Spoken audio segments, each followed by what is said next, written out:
सर्वमंगलमांगल्यम सर्वकल्याणकारकं प्रधानम सर्वधर्माणां जैनम जयतु शासनम जैनम जयतु शासनम जैनम जयतु शासनम।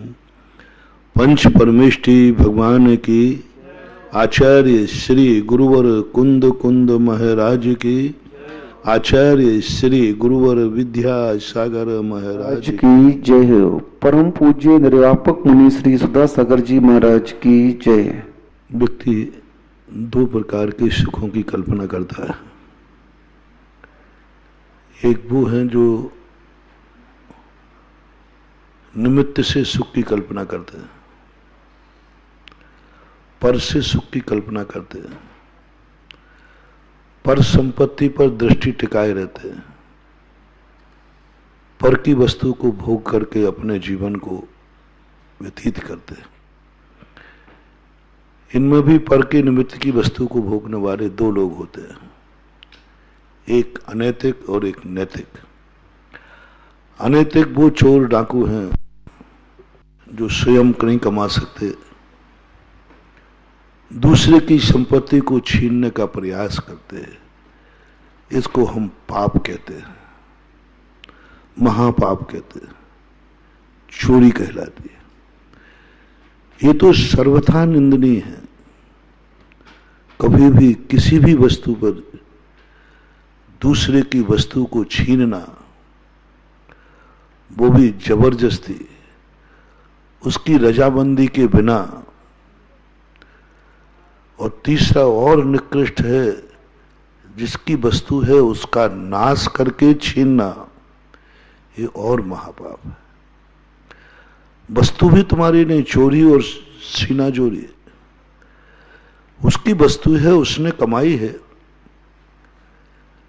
वो तुम्हें नहीं दे रहा है या उसकी सुरक्षा कर रहा है, तुम उसे मारने को तैयार हो, विनाश करने को तैयार हो। ये सबसे निकृष्टतम निकृष्ट पाप है। चोर आदि जाते मालिक को मार के आ जाते। रावण की निंदा क्यों हुई? एक स्त्री के अपहरण करने के कारण नहीं हुई। स्त्रियों के अपहरण करने वाले तो बहुत सारे दुनिया में हुए। पराई स्त्रियों को उठाने वाले बहुत सारे दुनिया में हुए, लेकिन रावण की निंदा क्यों हुई? रावण ने दो पाप किए चोरी के साथ। चोरी तो अलग चीज थी, लेकिन वो महापाप कैसे बन गया? एक तो उसने सीता की रजामंदी के बिना उसको उठाया, वो खुद स्वयं अपने आप में संपत्ति है। और वो ने दूसरा पाप उसने किया कि जिसकी वो संपत्ति थी उसको मिटाने का भाव किया। अब जिसकी संपत्ति है उसको मिटाने का भाव करना, उसके रक्षक को मिटाने का भाव करना, ये बहुत बड़ा पाप है। तीसरी गलती और उसने की जो महापाप बन जाता है कि उस चोरी में सफल होने के लिए, उसके मालिक को मारने के लिए उसने भगवान का सहारा लिया, तपस्या का सहारा लिया, मंदिर का सहारा लिया, जाप का सहारा लिया और योगी का सहारा लिया। ये जो उसको मारने के लिए योगी भेष धारण, उसको अपहरण करने के लिए योगी भेष धारण किया। दुनिया ने बहुत सारे अपहरण किए, लेकिन आज तक कोई भी ऐसा रिकॉर्ड नहीं हुआ किसी ने साधु बन करके अपहरण किया हो। अपहरण तो हुए, बहुत हुए, शास्त्रों में बड़े बड़े आज भी हो रहे, लेकिन साधु बनकर के अपहरण किया हो, वो भी भिक्षाचर्या के माध्यम से अपहरण किया हो, ये नहीं हुआ। मात उसी के लिए साधु भेष धारण किया हो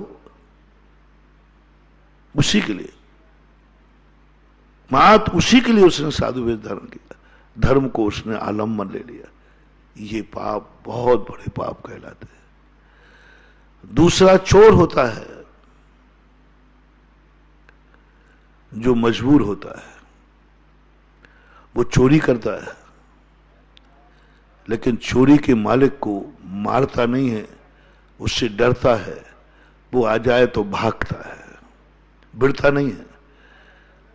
आपने देखा गरीब लोगों को, ये चोरी करते हैं, चोरी का जैसे मालिक आता है तो भागते हैं, चोरी करना चाह रहे हैं, लेकिन चोरी के मालिक को नहीं मान रहे, चोरी में भगवान को नहीं ले रहे हैं, भगवान को नहीं ले रहे। तीसरा, वो पराई वस्तु पर अपनी दृष्टि डालता है, जो पर वस्तु, पराई वस्तु स्वयं देने को तैयार है, स्वयं दे रहा है। ये चोरी तो नहीं है, लेकिन ठीक भी नहीं है। पराई वस्तु को हमें लेने का अधिकार क्या है? पराई वस्तु पर हमें नियत क्यों खराब करना? याचना करता है, याचना करता है। अभी विनय में सुन रहे थे ना आप, संसार के लिए, पापों के लिए, आजीविका के लिए व्यक्ति याचना करता है, विनय करता है। ये भिखारीपन कहलाता है, पर वस्तु की याचना करना। चोर नहीं है, मैंने पहले किया, अनैतिक नहीं है, लेकिन प्रशंसनीय नहीं है, निंदनीय नहीं है, लेकिन प्रशंसनीय भी नहीं है। पर वस्तु के ऊपर क्यों? भूख लगी है तो दूसरे के ऊपर रोटी की आदत क्यों? अपनी जिंदगी चला, मांगता है, याचना करता है, मुझे दिया जाए, भिखारी बन जाता है, याचक बन जाता है, और याचक बनकर के उसको मांगने के लिए तैयार हो जाता है। इसको हमारे यहां भीख कहते हैं। इसमें भी सुख नहीं है, दूसरे के अधीन है, कोई थुतकार भी सकता है, कोई अपमान भी कर सकता है। उस रोटी में, उस भोजन में, उस वस्तु में जो पराई वस्तु है, मांगने पर मिल जाती है, उसको अच्छा मत मानना। हम क्या करें, हमारे बिना मांगे मिली, बना मांगने पर दे दी उसने, मांगने पर दी है ना, तुमने भिखारी तो बनना पड़ा, पहले स्वाभिमान तो सब नष्ट हो गया ना तुम्हारा। ठीक है, चोरी नहीं है, FIR दर्ज नहीं होगी, नरक नहीं जाओगे, लेकिन भीख तो भीख ही होती है। हाँ, हम लोगों की बात अलग है, अभी बता रहा हूं, अभी भिखारी की बात कर रहा हूं। भिखारी को कुछ देता नहीं है, वो मांगता है, उसको दीनहीन बनना पड़ता है, कई बार नाटक करना पड़ते हैं पराई वस्तु के लिए, उसमें भी सुख नहीं है।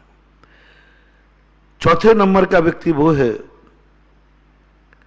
जो मांगता नहीं है, सामने वाला दे रहा है, वो खुद पहले से प्रस्तुत हो रहा है, वो खुद चाह रहा है। इसको बोलते हैं भेंट, इसको बोलते हैं दान, इसको बोलते हैं भिक्षा वृत्ति। साधु है, इसको बोलते भिक्षा वृत्ति। मांगा नहीं है, देने वाला दे रहा है, देने वाला अवभाग्य मान के दे रहा है, देने वाला चाह रहा है कि ये वस्तु ये ले ले, में तो हमारा जीवन धन्य हो जाए, हमारा जीवन धन्य हो जाए। श्रावक सोच रहा है, गृहस्थ सोच रहा है, इसे बोलते दान। लेकिन दान की वस्तु का भी उपभोग करना निंदनीय नहीं है, प्रशंसनीय भी नहीं है, और प्रशंसनीय अध्यात्म दृष्टि से यह एक शर्म की बात है। अब देख ले, प्रशंसा भी हो रही, मान ली ठीक है, प्रशंसनीय मान लिया जाए, दान प्रशंसनीय है, क्योंकि सामने वाला दे रहा है, वस्तु उसकी थी, वो स्वयं अपने आप में प्रस्तुत हो रहा है कि लो मैं तुम्हारे लिए हूं, तुम्हारे लिए। गृहस्थी, जिसे गृहस्थी भी कहते हैं, गृहस्थी व्यक्ति के लिए उस पत्नी का पिता स्वयं दे रहा है, मेरी बेटी को तुम स्वीकार करो, मैं तुम्हें दे रहा हूं, विवाह कर रहा हूं, सहर्ष दे रहा हूं, मैं अभाग्य मानूंगा। कन्या दान की कोटि में आ गया। जब कोई व्यक्ति, दान किसे कहते हैं? लेने वाले की अपेक्षा नहीं, देने वाले की अपेक्षा। देने वाला दाता हर्षपूर्वक अभाग्य मान करके वस्तु देता है तो उसके साथ दान जुड़ जाता है। विवाह करना पाप नहीं है। कौन सा विवाह? किसी कन्या को उठा के लाना, उसके मां बाप के विरुद्ध अपना बनाना, कन्या के विरुद्ध अपना बनाना, ये राक्षस पद्धति कहलाती है, राक्षस की कोटि में आती। जो माता पिता देवे अवभाग मान करके, भारतीय संस्कृति कितनी पावन है, पूज्य मान के देता है, कुंवर साहब मान के देता है, स्वयं छोटा बन जाता है, लेने वाले को बड़ा मानता है, देने वाले को बड़ा मानता है। जिंदगी भर अवभाग्य मानता है, कुंवर साहब हैं, जिंदगी भर खातेदारी करता है, जिंदगी भर सीख देता रहता है, बहुत बड़ा कार्य है। ऐसी वस्तु यदि एक गृहस्थ ग्रहण करता है, जो उसके मालिक, जिसकी संपत्ति है, वो सहर्ष दे रहा है और अवभाग्य मान के दे रहा है। जैसे साधुओं को तुम आहार दान देते हो, जैसे तुम मंदिरों में दान देते हो, ये सब अवभाग्य मान के दे रहा है तो ठीक है, तो प्रशंसनीय है। ऐसे ही आपकी गृहस्थी में मां बाप, आप गृहस्थी में लगा लीजिए, अभी मैंने ससुराल में लगाया तुम्हारे। गृहस्थ जीवन में उस कन्या को स्वीकार करना अनैतिक नहीं है जिसके मालिक माता पिता तुम्हें देकर के खुश हैं कि नहीं। संसार के समस्त मेरे जितने भगत हैं उन सबसे मेरा कहना है, ये 2-3 बातें आज तुम्हें बता रहा हूं। जो कुंवारे हैं, जो शादी कर चुके हैं, उनके लिए एक बहुत बड़ी चीज दे रहा हूं। कहीं ये जिंदगी में तुम्हारी अभिशाप ना बन जाए, बर्बादी नहीं बन जाए। गृहस्थी को भी बहुत संभाल के चलाना। कुंवारे को, शादी वाले को एक ही बात का विकल्प करना है, शादी करना आप गृहस्थों के लिए नरक का कारण नहीं है, स्वभाव भी नहीं है, लेकिन दुर्भाव भी नहीं है। लेकिन तुम्हें यह प्राप्त करना, सोचना है कि जिस कन्या को मैं स्वीकार कर रहा हूं, क्या ये मेरे रहने के समय, मेरे लेने के बाद इसका मालिक खुश रहेगा, माता पिता खुश रहेगा, इसके परिवार खुश रहेंगे, इस परिवार से संबंध जोड़ने के बाद क्या इस परिवार की और इज्जत बढ़ जाएगी। महानुभाव, पहला, फर्स्ट एंड फर्स्ट, माता पिता खुश है कि नहीं। जिस कन्या को ग्रहण कर रहा है वो खुश है, उसका नहीं देखना, क्योंकि वह तो चूक भी सकती है, बच्ची है, गलत भी हो सकता है, उससे निर्णय गलत हो सकता है। पहला देखना है कि उसका गार्जियन, जिसने 20 साल सुरक्षा की है, 20 साल 25 साल पालन किया है, 20 साल उस धन को सोने से भी ज्यादा तिजोरी में रख करके सुरक्षित किया है। सोना की सुरक्षा उतनी कठिन नहीं है, चांदी और रत्नों की सुरक्षा उतनी कठिन नहीं है आज के युग में, पहले के युग में भी, चौथे काल में भी। क्योंकि सोने चांदी को तो लॉकर में रख दो, जमीन में गाड़ दो, किसी को ब्याज धंधे पर लगा दो, इन्वेस्ट कर दो, इन्वेस्ट हो सकता है, कहीं भी हो सकता है, ऋण में रख दिया, गिरवी, कहीं भी सुरक्षित है धन। लेकिन कन्या धन एक ऐसा है इसे लॉकर में नहीं रखा जा सकता, गाड़ के नहीं जगह सकता, उसको कहीं गिरवी सुरक्षित नहीं किया जा सकता। बहुत बड़ी चीज है महानुभाव। एक सेठ करोड़ों रुपए की रक्षा कर रहा है, अरबों रुपए को सुरक्षित कर रहा है, 7 पीढ़ी के लिए सुरक्षित कर रहा है। एक सेठ 7 पीढ़ी की सुरक्षा कर रहा है। एक सेठ इतना धन जोड़ के रख दिया, एफडी बना दें, सोना चांदी जमीन जायदाद सब रख दिया। देखो मेरे पिताजी ने कितना बड़ा धन दौलत सुरक्षित किया। ये कोई बहादुर नहीं है।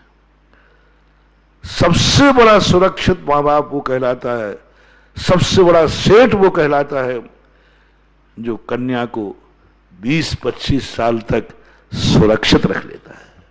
वो है बात। कन्याएं सदा से अपहरण होती आई। अनंतमती देखो शास्त्रों में, छोटी सी अवस्था में अपहरण हो गया। चंदना का देखो, चंदना महावीर की मौसी का अपहरण हो गया। महावीर स्वामी विद्यमान है, उनके 2 कल्याणक बनाए जा चुके, दीक्षा कल्याणक भी हो गया। कैसी है ये दुनिया, कैसा है ये कन्या धन। छोटे मोटे जिनके मकान जायदाद नहीं है उनके घर से उठ जाए। महावीर स्वामी जिनके सौधर्मेंद्र बॉडीगार्ड है, कुबेर जिनके बॉडीगार्ड हैं, हजारों देवता जिनकी रक्षा करते हैं, उस रिश्तेदारी में मौसी का अपहरण हो गया। चौथे काल में महावीर के रहते हुए, रामचंद्र जी के रहते हुए, कितने सब पूरा 7 बड़े बड़े।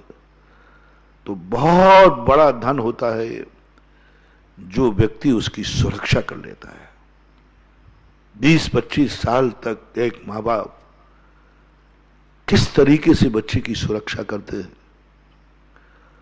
और तुम उन्हें रुला करके ले आते हो, तो उनको दुखी करके ले जाते हो। 100 भवों तक नपुंसक हो गए, हिजड़ा हो गए। ध्यान रखना ना, जो आज मां बाप को रुला करके विवाह हो रहे, इस 100 भवों तक, कान खोल के ना पत्थर की लकीर समझना, 100 भवों तक हिजड़ा होना निश्चित है। कोई नहीं रोक सकता इनको। सम्मूर्छनों में जन्म होगा, कोई नहीं रोक सकता इनको। क्यों? 25 साल के धन को तुमने रुला करके लिया है, उसको दुखी करके लिया है। उसने कितनी कल्पना की होती है कन्या का पिता एक अच्छे कुल में, उस बेटी का भी दान, वो तो मैं पहले कई बार बता चुका। जो बेटी अपने मां बाप को रुला करके ससुराल जाती है, उनको दुखी करके जाती है, उनकी इज्जत धूल में मिला के जाती है, उनको सारी दुनिया में शर्मिंदा करके जाती है, वो भी सम्मूर्छनों में होगी, 100 भव तक हिजड़ी पर्याय में जाएगी। दोनों की गति है, दोनों की दुर्गति निश्चित है। कन्या यदि रुला के गई है तो, और लड़का रुला के लाया है तो, रुला के लाया तो सबसे पहले बेटा बेटियों को मेरा कहना है, तुम्हें एक ही बात का ध्यान रखना है। जिनवाणी मां का ध्यान मत रखो, कोई बात नहीं। जिनवाणी ने तो यही कहा था कि संयम से रहो, तुम्हें नर पर्याय मिली है, आरिका बनो, मुनि बनो, कल्याण करो, लेकिन तुम नहीं रह पाए, कोई बात नहीं। जिनवाणी इतनी हटी नहीं है। जिनवाणी कहती मेरा मान रखो, नहीं रखो कोई बात नहीं, लेकिन जिन्होंने तुम्हें जन्म दिया है उन मां का तो मान रखो। एक धर्म की मां होती है और एक जीवन देने वाली मां होती है। इन दोनों में से किसी एक का मान रख लीजिए। यदि धर्म की मां जिनवाणी का मान रखते हो, अभाग्य है, धन्य है तुम। जैसे हम साधु लोग जिनवाणी का मान रखते हैं, जिनवाणी की इज्जत बढ़ा रहे, जिनवाणी ने जो कहा वो कर रहे, लेकिन आप लोग जिनवाणी का मान नहीं रख पाएंगे तो कोई बात नहीं। जिनवाणी में लिखा कम से कम 2 में से 1 मां का मान रख लो, 1 मां का। जन्म देने वाली मां पिता का मान रख लो कि मैंने जिस मां बाप ने मुझे जन्म दिया है, मेरे जीवन का कोई भी साथी बनेगा, मां बाप को अभाग्य मानना पड़ेगा। यदि मां बाप ने अभाग्य मान लिया तुम्हारे कारण से उनकी इज्जत और बढ़ गई। उनको आनंद की अनुभूति, किस माँ बाप को बेटी की शादी पे आनंद नहीं आता? कितना खुश होता है, कितना सोचता है। और सबसे बड़ी बात तो मैंने ये देखा, आप लोग मुझे शेयर करेंगे, बेटों से ज्यादा प्यार माँ बाप कुंवर साहब से करता है। कुंवर साहब से ज्यादा बहुत राग होता है, क्योंकि वो मानता है कि इसमें ये सामान्य पुरुष नहीं है, इसने हमारी बेटी को शरण दी है, हमारी बेटी की जिंदगी को सौभाग्यवान बनाया है, ये हमारी बेटी का स्वामी है, मालिक है, उसका मान बढ़ जाता है। ऐसे माता पिता को तुम रुला करके दुखी करके आओगे, वो बद्दुआ तो नहीं देंगे लेकिन बद्दुआ लगेगी। इसलिए हमारी भारतीय शास्त्रों में कहा कि पहले देखो इस संबंध से कितने लोग खुश हैं, दोनों परिवारों में से देख लो, संबंध करिए आप, लेकिन दोनों परिवारों से देखें दोनों परिवार खुश हैं क्या? कन्या उसी ससुराल में जावे जिस ससुराल के माँ बाप सास ससुर खुश हो गए।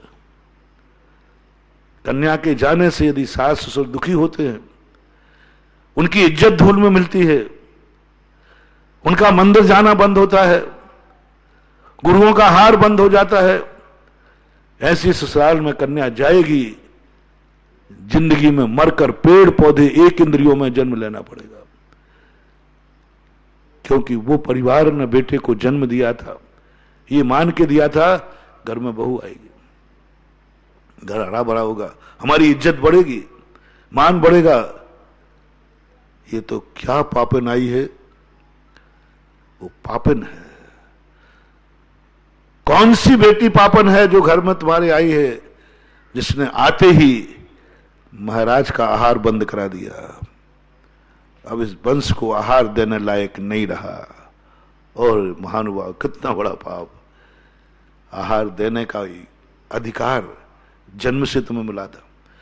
कितने भवों में पुण्य किए होंगे, मरते समय परिणाम किए होंगे, हे भगवान मर के कहीं जन्म जाऊं, बस ऐसे कुल में जन्मूं जहां मुनियों को आहार देने की सुविधा हो।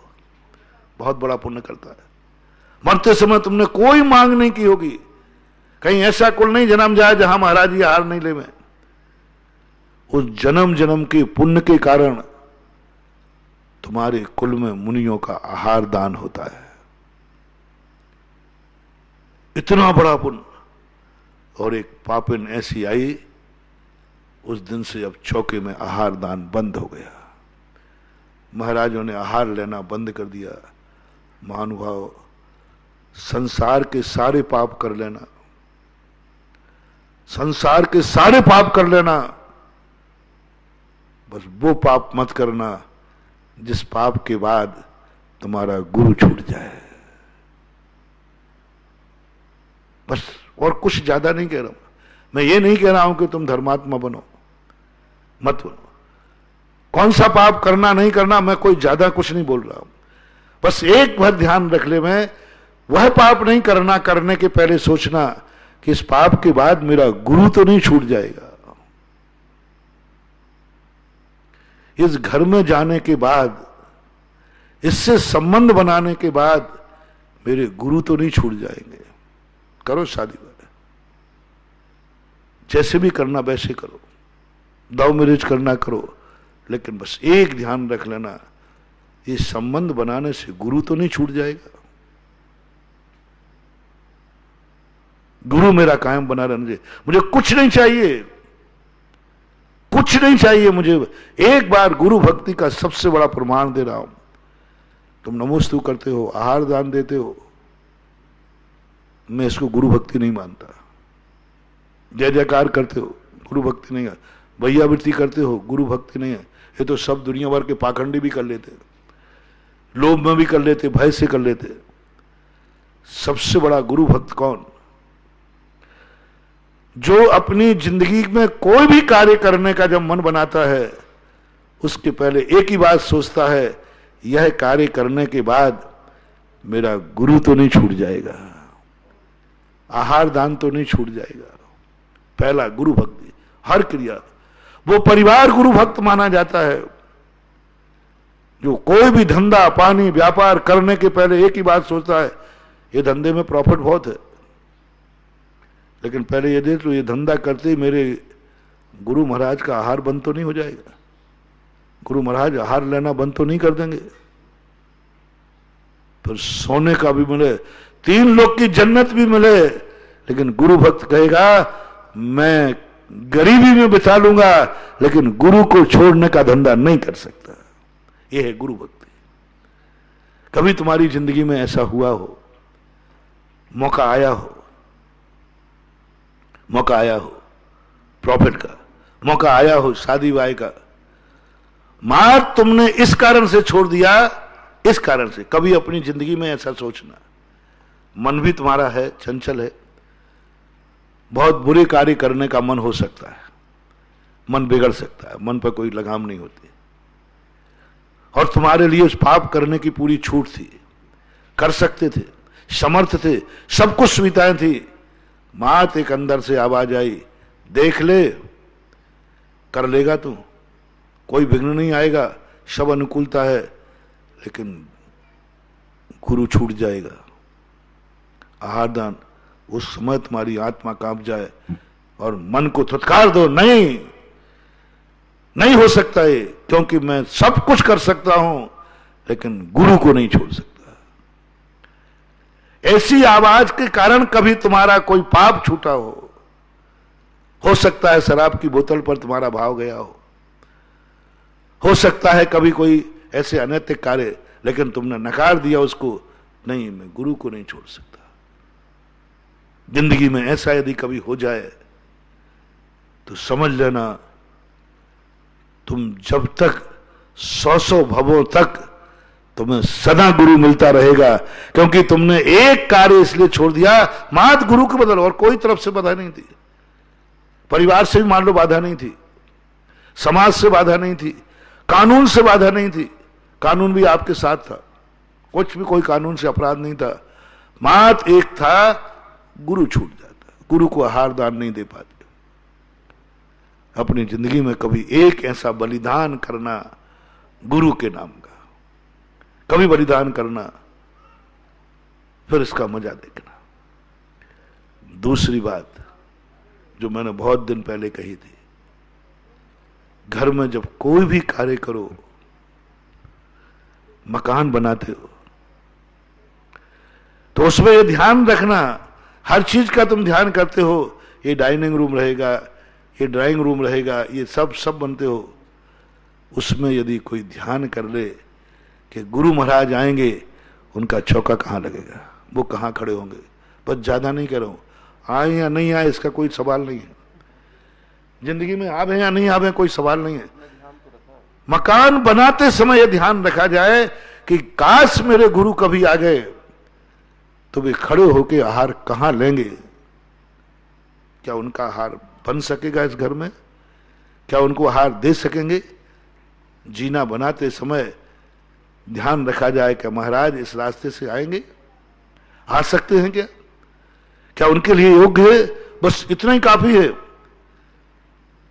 जब तक आपकी जिंदगी है, आपका मकान जिंदा है, आपको प्रतिदिन मुनि के आहार देने का पुण्य आपके खाते में जाएगा। और एक बार भी आहार नहीं हुआ, महाराज आए नहीं तुम्हारे नगर में, परिणाम महाराज आए नहीं नगर में, आए नहीं, हो सकता है कई गांव ऐसे हैं जहां महाराज अभी तक नहीं पहुंचे, लेकिन उस मकान वाले ने बनाते समय भाव किया था यदि महाराज आ गए तो वो कहां खड़े होंगे, बस इतनी सी बात करना। इतना सा मकान बना। हर जैनी को मैं अपने भक्तों से कहना चाहता हूं, मैं तुम्हारे तक पहुंच पाऊंगा या नहीं पहुंच पाऊंगा, छोटी सी जिंदगी है और भक्त बहुत है और बहुत दूर दूर है। भक्त ऐसे स्थानों पर भी हैं जहां मैं नहीं पहुंच सकता। मेरे गुरु जी के महाराज के भी भक्त बहुत है, बहुत, सारी दुनिया ही है उनका। वो वहां तक पहुंच पाएंगे नहीं पहुंच पाएंगे हम नहीं कह सकते, हमारे गुरु के बिहार की भी मर्यादा है। लेकिन बस एक काम तुम्हें करना है मेरे प्यारे भक्तों, जब भी मकान बनाओ, मकान बनाते समय बस पूरे परिवार के बैठ करके एक डिस्कस करना, सब हो गया, कोई एक व्यक्ति बोल देवे सासू बोल दे, बहू बोल दे, बेटा बोल दे, पिता सब निर्णय हो गया, नक्शा पास हो गया, बोले हो गया। नगर पालिका से नगर पालिका से कहते नगर पालिका से पास हो गया कि नहीं होगा, पहले ये बताओ मेरे महाराज आएंगे तो कहाँ खड़े होंगे। बस इतना सा विचार तुम्हें नक्शे पर बनाते समय करना है और उसका ध्यान रखना है। पूरी जिंदगी भर प्रतिदिन आहार देने का जो पुण्य है, वो जब तक वो मकान तुम्हारे पास है तब तक वो पुण्य तुम्हारे खाते में जमा होता रहेगा, होता रहेगा। बस इतना ध्यान रखना, ध्यान ही नहीं रखते। हम बड़े बड़े शहरों में जाते हैं, कौन चौके लगाना, महाराज हमें क्या मालूम था कि आप आओगे, तो कब बता के आते, फोन करते थे पहले। साधु का और हवा का कोई भरोसा नहीं होता। इसी प्रकार तुमने धंधा करते समय कुछ नहीं करना द्रव्य दान का। इस धंधे की कमाई, ये धंधा यदि मैं करूंगा तो क्या गुरु को पता चलते वो मेरे से हार ले लेंगे? नहीं लेंगे। छोड़ दो उस धंधे को। सोना मिल रहा था, जन्नत मिल रही थी, भले अब जिंदगी भर महाराज को तुम एक गिलास भी नहीं दे पाओगे, लेकिन तुम्हारे लिए हमेशा इसका पुण्य लगेगा। क्या यह व्यापार करने के बाद हम भगवान का अभिषेक कर पाएंगे? अभिषेक कर पाओगे क्या? नहीं कर पाएंगे। नहीं, मैं प्रभु का अभिषेक नहीं छोड़ सकता। मुझे नहीं चाहिए इनकम, मुझे नहीं चाहिए धन दौलत, मैं भगवान का अभिषेक नहीं छोड़ सकता। कभी एक दिन तुमने ऐसा बलिदान किया हो जो तुम्हारे सामने इनकम का सोर्स था, मात्र अभिषेक के लिए एक बलिदान कर दिया, छोड़ दिया, क्योंकि अभिषेक छूट जाएगा। ऐसा ही और किसी कार्य के लिए, जो विवाह संबंध की बात कर रहे थे, बहुत अच्छी संबंध होने वाला था, बड़े आदमी ने, सब कुछ सही था, लेकिन तुम्हारे मन में एक भाव आ गया, नहीं, दोनों पक्ष तैयार है, हो गए मान लीजिए, लेकिन मात्र एक बात, मैं नहीं कर पाऊंगा इस संबंध। बेटा बिटिया दोनों से कह रहा हूं। क्यों? इस संबंध के बाद मैं गुरु को आहार देने लायक नहीं रहूंगा। इस संबंध के बाद मेरे घर में गुरु नहीं आएंगे। इस संबंध के बाद हम भगवान का अभिषेक नहीं कर पाएंगे। इस संबंध के बाद हम भगवान के माता पिता नहीं बन पाएंगे। इस संबंध के बाद हम भगवान का सौधर्म पंचकाणक में नहीं बन पाएंगे। ये सारी धर्म क्रियाएं छूट जाएंगी। इसलिए मैं यह संबंध छोड़ता हूं। दोनों परिवारों कह रहा हूं, दोनों परिवारों ने मात इसलिए कहा, इसलिए छोड़ दिया। दोनों परिवार में बिल्कुल राजी थे, लेकिन दोनों परिवार ने कहा नहीं, अपन दोनों का संबंध नहीं होगा, क्योंकि ये संबंध हमारा नैतिकता, कुल मर्यादा, धर्म के विरुद्ध है। उन दोनों परिवारों से मैं कह रहा हूं, उन दोनों बेटा बिटिया से कह रहा हूं, वर वधू से कह रहा हूं, दोनों राजी थे, दोनों में प्रेम था, दोनों एक दूसरे को पूरा चाहते थे, पूरा 100% चाहते थे। मां दोनों ने एक विचार किया कि अपन दोनों की शादी हो गई, ना तो तुमसे महाराज हार लेंगे और तुम्हारे कुल में तो सदा से मुनियों का हार होगा, बंद हो जाएगा, फिर माता पिता नहीं बनोगे, अभिषेक करने लायक नहीं लगोगे। इसलिए हम दोनों निर्णय करते हैं कि हम दोनों एक दूसरे से विवाह नहीं करेंगे, क्योंकि हमारे विवाह से अपना धर्म छूटता है और पूरे परिवार का धर्म छूटता है। कोई कन्या और बेटा, मेरे भक्तों से मैं विशेष रूप से कहना चाहता हूं, बेटियों से बेटों से कहना चाहता हूं, आप जिससे संबंध बना रहे हैं, आपकी तरफ से हो, मेरे साथ मान लीजिए कोई कन्या है, लड़का पसंद है, ससुराल वालों ने भी हां कह दिया, वो एक बात को लेकर बोले आपके सब परिवार ने हां कह दिया, बोले हां कह दिया, सब राजी है, बोले राजी है, कानून साथ राजी है। तो कन्या से मैं कह रहा था, कन्या एक बात पूछे, आपके गुरु कौन है? आपके कोई गुरु हैं क्या? बोले हैं। क्या गुरु राजी है? गुरु की उपेक्षा तो नहीं होगी? गुरु के हाथ दान देने लायक बने रहोगे कि नहीं आप, आपका परिवार? बोले ये तो संभव नहीं है, गुरु का आहार तो बंद हो जाएगा, वो नहीं देंगे। कन्या कहती है, यदि मैंने तुम्हें सच्चे दिल से चाहा है, यदि मैं जन्म जन्म की प्रीति तुमसे रखती हूं, तो मैं इतनी पापन नहीं हूं कि मेरे घर में कदम पड़ते ही गुरु के कदम रुक जाएं। मैं ये पाप नहीं करूंगी। मैं तुम्हें चाहती हूं, इसलिए आज मैं तुमसे प्रस्ताव वापस लेती हूं और हम अपने चहेते के घर में गुरुओं के कदम पड़ते रहें। जाओ, ऐसी कन्या ऐसे उच्च कुल में जन्म लेगी कि ब्राह्मी और सुंदरी जैसी तीर्थंकर की बेटी बनेगी। मात्र बात सोच करके, नहीं, मेरे आने के बाद इस कुल में गुरु नहीं आएंगे, इस आने के बाद कोई गुरु माता पिता नहीं बन पाएंगे, स्वधर्म नहीं बन पाएंगे, मूर्ति नहीं बैठा। बोले नहीं होगा, ये तो नहीं होगा, बाकी सब राजी है। नहीं छोड़ता हूं। कोई ऐसी भक्तन कन्या चाहिए, कोई भी जाति की है, वो मात्र इसलिए जैन से शादी नहीं कर रही है कि मैं अपने जिस कुल को चाहती हूं उस कुल में मुनियों का, मेरे कारण से मुनि महाराज वंचित हो जाए, ये नहीं करूंगा। ऐसे ही बेटों से मेरा कहना है, मेरे भक्तों से, तुम्हारे संबंध करने से यदि तुम्हारा ये सब छूटता है, धर्म छूटता है, तो आप कह दो उससे कन्या से, नहीं, मेरे कारण मैं किसी की जिंदगी बर्बाद नहीं करूंगा, धर्म से वंचित नहीं करूंगा। ऐसा परिणाम तुम्हारे जीवन में आ जाए, ये है अमर भक्ति, ये है भवांतर की भक्ति।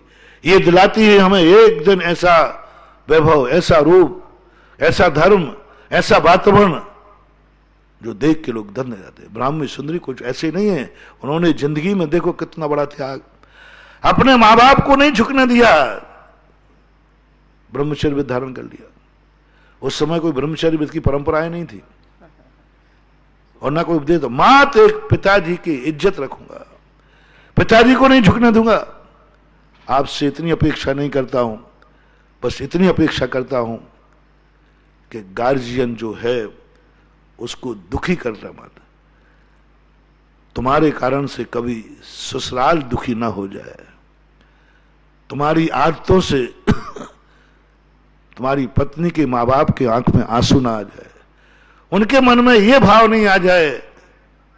कन्या को पहले कहां की कन्या पैदा हुई, सब इज्जत धूल में मिला के चली गई।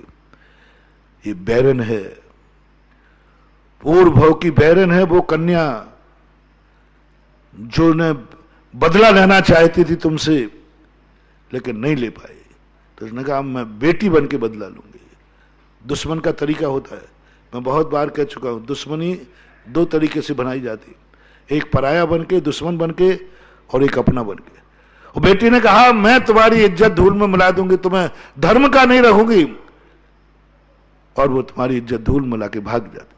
वो बेटा बैरी है, ध्यान रखना, बेटा भी बैरी बन के आया है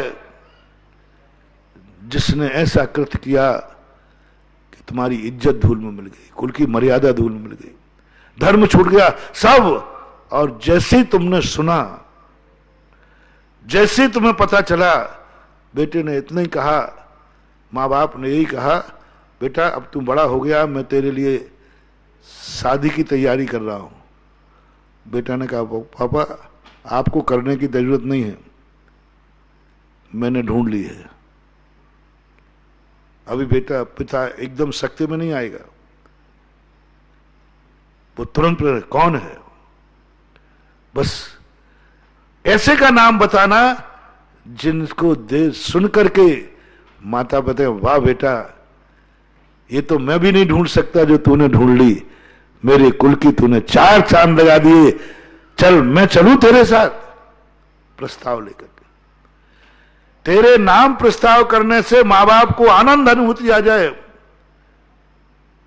और वो तुम्हारे साथ चलने को तैयार हो जाए, ये वरदान है।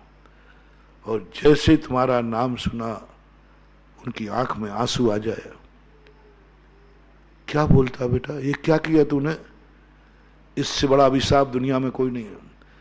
माता पिता को जिस खबर सुनकर के खुशी आना चाहिए थी, वो खबर सुनकर उनकी आंख में आंसू आ जाए, बंधु अब तुम्हारे 100 भाव भस्म हो गए, खत्म हो गए, ये गलती मत करना, मत करना। इसलिए मैं कह रहा हूं दुखी करके कोई वस्तु मत लेना, उसको आनंद की दान किसे है। चौथे नंबर का व्यक्ति बता रहा था, पर वस्तु को लिए उपयोग कौन कर सकता है, कौन सी पर वस्तु को उपयोग की जा सकती है जो मजबूरी में दी जा रही है। अब तुमने छीनी तो नहीं, मांगी भी नहीं, लेकिन वो मजबूरी में दे रहा है या खुशी से दे रहा है। हमारों के लिए कहा आहार दान देने के लिए, सामने वाले को उसी व्यक्ति का तुम दे सकते हो जो आनंद से भर रहा हो, दुखी बन से नहीं। ऐसा आनंद की अनुभूति आ रही है कि वो धन्य मान रहा है अपने आप को, मैंने कितना पुण्य किया, कितने भाव किए मैंने कि आज मेरी वस्तु इन्होंने ग्रहण कर ली। आप मुनिराज की अंजलि में एक ग्रास रखते हैं। बंधुओं, हमें रोटी खाने में बहुत दोष लगता है, बहुत दोष लगता है। पर वस्तु देखो तो सब छोड़ दिया, तुम्हारे पास अंजलि करना पड़ती है, रोटी खाने में बहुत दोष लगता है। पूज्यवर वीरसेन स्वामी ने तो संयम से भी गिरा दिया। उन्होंने कहा उस समय असंयम की अभिमुख है, असंयमी तो नहीं है। आहार करते समय साधु के लिए असंयम के अभिमुख कहा। सामायिक में जब बैठता है संयम की ऊंचाई की तरफ, आहार को जब उठता है तो नीचे की तरफ उसका मुख होता है, सबसे जघन्य विशुद्धि स्थान होता है, असंयम के अभिमुख होता है। आहार के मन में भाव आना, क्रिया करना कर, लेकिन वो भी मुझे वरदान बन जाता है। अब देखना, आहार लेना अभिशाप है, आहार लेना पूर्व जन्म का बहुत बड़ा दंड है। आहार लेना असंयम के अभिमुख है, लेकिन ये आहार मुझे अभिशाप नहीं मिलता। क्यों? किस कारण? आपकी बदौलत। क्योंकि आपको देने में जो आनंद आता है वो परसेंटेज मेरे खाते में आ जाता है कि मेरे हार लेने से इसको कितनी खुशी हुई, सबसे बड़ा महत्वपूर्ण है। तो मैंने तो अपना पतन किया, लेकिन सामने वाले को आनंद से भर दिया, सामने वाले को धन्य कर दिया। मैं धन्यता से च्युत हो गया, अधन्य हो गया, लेकिन सामने वाला धन्य हो गया। दो में से कोई एक धन्य होना चाहिए। महाराज धन्य हो गए तो आहार से महाराज कभी धन्य नहीं होते। तुम धन्य हो जाओ, देने वाला धन्य हो जाए, और जितना जितना आनंद के साथ श्रावक देता है वो बनता है हमारी अंजलि में अमृत। उससे करते हैं हम साधना। इन दो रोटियों से साधना नहीं होने वाली। ये मुनिव्रत मेरा इस पंचम काल में हीन संगन के साथ दो रोटियों से नहीं चल रहा है, ऐसे नहीं चल रहा है। ये 2 गिलास पानियों से नहीं चल रहा है। 48 टेम्परेचर 24 घंटे निकालता हूं। डॉक्टर तो कहते महाराज हमारी पैथी के अनुसार तो आप मर चुके हैं। हाँ, इसमें कोई जिंदा रहता है क्या? ऐसे कड़ाके की ठंड में, ऐसे गर्मी में? तो मैंने कहा हम एक टॉनिक है हमारे पास। तो महाराज कोई टॉनिक ना तो रोटी में है, ना दाल सब्जियों में है, इतना है ही नहीं विटामिन। मैंने कहा मेरे पास एक विटामिन है। बोले क्या? श्रावक का आनंद है। श्रावक का जो आनंद है वो जो देते समय मैं देखता हूं, जब तुम्हारे से एक टुकड़ा ले लेता हूं, हम लोग मना करते ना, और एक लिखते ही चेहरा ऐसा खिल जाता है, ऐसा जैसे बिल्कुल फटा जा रहा हो। वो है अमृत, वो है आनंद। छिलके बन गए अमृत, छिलके बन गए सटरज भोजन। कैसे बन गए छिलके सटरज भोजन? आनंद के साथ। आनंद के आंसू जो चंदना के गिरे। मैं इतनी पाप इनके अपहरण हुआ, मुंडन करके जेल में डाल दिया। आज मेरे घर महावीर, मेरे घर महावीर, मेरे दरवाजे महावीर, जेल में महावीर। कोठरी में बंद थी ना वो, तो जेल में महावीर आ गए। बस जो आनंद की जो वर्णति थी उन्होंने बना दिए उन छिलकों को अमृत। महानुभाव, मैं ये उदाहरण तुम्हें इसलिए दे रहा हूं कि उदाहरण तुम्हारी अनुभूति में है। तुम ऐसा करते हो। संसार की हर वस्तु में लेते समय, किसी से वस्तु लेते समय तुरंत देखना कि यह जो वस्तु दे रहा है क्या यह धन हो जाएगा, आनंद हो जाएगा। जैसे हमने कहा कन्या को लेते समय बस एक ही विचार करो, क्या यह परिवार धन होगा, क्या परिवार कहता हुआ पाएगा मैंने कितना पुण्य किया कि मुझे ऐसे कुंवर साहब मिले। बस एक शब्द सुन लेना तुम, बाकी जाओ। ऐसे लोग बनते हैं सौधर्म इंद्र, ऐसे लोगों को मिलती हैं सौधर्म इंद्राणियां, ऐसे लोग बनते हैं चक्रवर्ती जिनकी रानियां होती 96,000, जिन्होंने मात्र एक ही बात ध्यान रखा, मेरे कारण से जिसने मुझे वस्तु दी है उस परिवार को दुख नहीं करूंगा, उस परिवार को इज्जत दिलाऊंगा, मान दिलाऊंगा, और मेरे पर वो गर्व करेंगे, हर्ष करेंगे। यदि ये तुमने कर लिया तो तुम्हारी जिंदगी में बहुत बड़ी दुआ, ससुराल की बहुत बड़ी दुआ होती है रे। जैसे मैंने कहा ना, मेरी जिंदगी में सबसे बड़ी दुआ किनकी है? मेरी साधना में भी इतनी ताकत नहीं है, मेरी तपस्या में इतनी ताकत नहीं है जितनी जो जी रहा हूं मैं आप श्रावकों की दुआ की ताकत से जी रहा हूं। आप लोगों की जो आनंदानुभूति, जो आप लोगों का समर्पण, जो आप लोगों को आनंद आता है, और तुम आप लोग हम लोगों को सौभाग्य मानते हो। ओहो, हम धन्य है हमारे यहां महाराज पधारे, धन्य हमारे यहां चतुर्मास हो रहा है। इसलिए हमारे आचार्य से हमेशा कहा करते हैं कहीं भी रुकना भार मान के मत रुकना। मैं तो सबसे ज्यादा यही से डरता हूं, जैसे ज्यादा दिन होता श्राप से देख लेता हूं कहीं इनको भार तो नहीं लग रहा हूं। इसलिए चतुर्मास के पहले ही मैंने पूछ लिया था, हाँ भाई साल भर होने को हो गई, ऊपर हो गया, भार तो नहीं रहेगा, नहीं तो मैं तो बर्बाद हो जाऊंगा। मेरी साधना वैसे ही छोटी सी है, और जावक की बद्दुआ मिल जाए भार बन जाऊं तो नहीं। और जब तक मुझे तो विश्वास है मेरी साधना कितनी भी कमजोर हो, मैं कितना भी छोटा ज्ञान हो, मेरा छोटा सा ध्यान हो, मेरे भक्तों की दुआ जब तक मेरे पास है मेरा कुछ भी नहीं बिगड़ सकता। जब तक मेरे आशीर्वाद में चमत्कार बना रहेगा, मेरी वाणी में चमत्कार बना रहेगा, मेरी दृष्टि में चमत्कार बना रहेगा, क्योंकि मेरे देखने से भक्त खुश होता है, मेरे हाथ उठाने से भक्त खुश होता है, मेरी अंजलि खोलने से भक्त खुश होता है, मेरे कदम बढ़ने से भक्त खुश होता है, मेरी हर क्रिया से भक्त खुश होता है। जब तक मेरे भक्त खुश हैं तब तक बंदा खुश है। और जिस दिन तुम नाखुश हो जाओगे, इसलिए बता देना भैया, हाँ बता देना, मैं बुरा नहीं मानूंगा।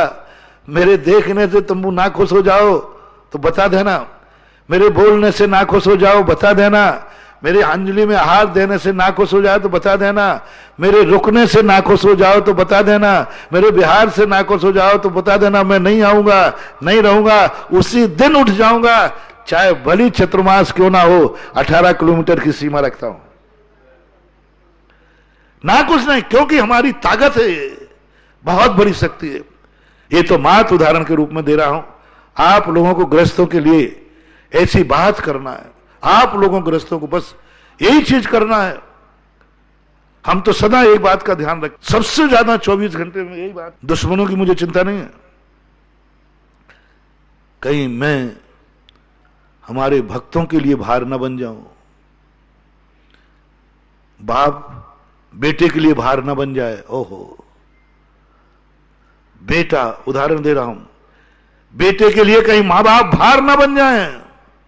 जिंदगी का सबसे बड़ा पृथ्वी फट जाना चाहिए, भार बन जाएं, मां बाप को यह ध्यान रखना चाहिए कई बार। और इसी प्रकार गुरु को ध्यान रखना चाहिए कि श्रावकों के लिए भार ना बन जाए, श्रावक को आफत का घर नहीं बन जाए, श्रावक अपना दुर्भाग्य ना मानने लग जाए, श्रावक ये ना कह दे कब बिहार करेंगे महाराज, ये तो बिहार करने का मन ही नहीं बना रहे, ये तो ऐसे डटे हैं कि अब ये परिणाम आने के पहले साधु को चुल्लू भर पानी ढूंढ लेना चाहिए, समझ लेना चाहिए अब जिंदगी खत्म हो गई। ऐसे आपको भी गृहस्थ में जो भी आप संबंध बनाते हैं वो संबंध एक दूसरे के भार नहीं बनना चाहिए।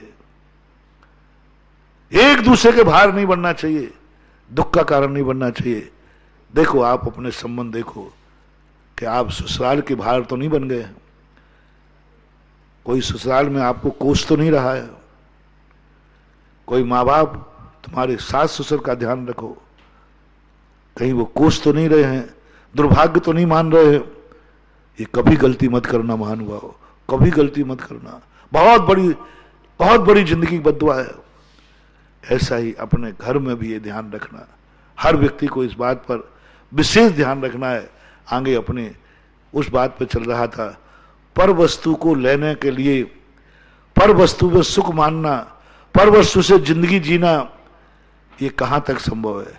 अभी तक हम दान तक आए हैं, अभी भी पर वस्तु है, राजी खुशी से है, अवभाग मान के है, लेकिन है कौन किसका? है किसका? है तो आखिर पराई। आपने ग्रास दिया है, खुशी से दिया, आनंद से दिया, अवभाग मान के दिया, लेकिन ग्रास की रजिस्ट्री किसके नाम है? श्रावक के नाम है। तो साधु से कहा है तो पर वस्तु ना, बड़ी आनंद के साथ दिया, तो अधर्म तो नहीं है, अनैतिक भी नहीं है, वैलिड है, सब कुछ है, लेकिन अभी पर तो पर ही होगा। इतनी कह के विराम करता हूं, आगे फिर चर्चा करें। महावीर परम पूज्य इरिया पक्ष मुनि पुंगव श्री सुधासागर जी महाराज की जय, समस्त मुनि संघ की जय।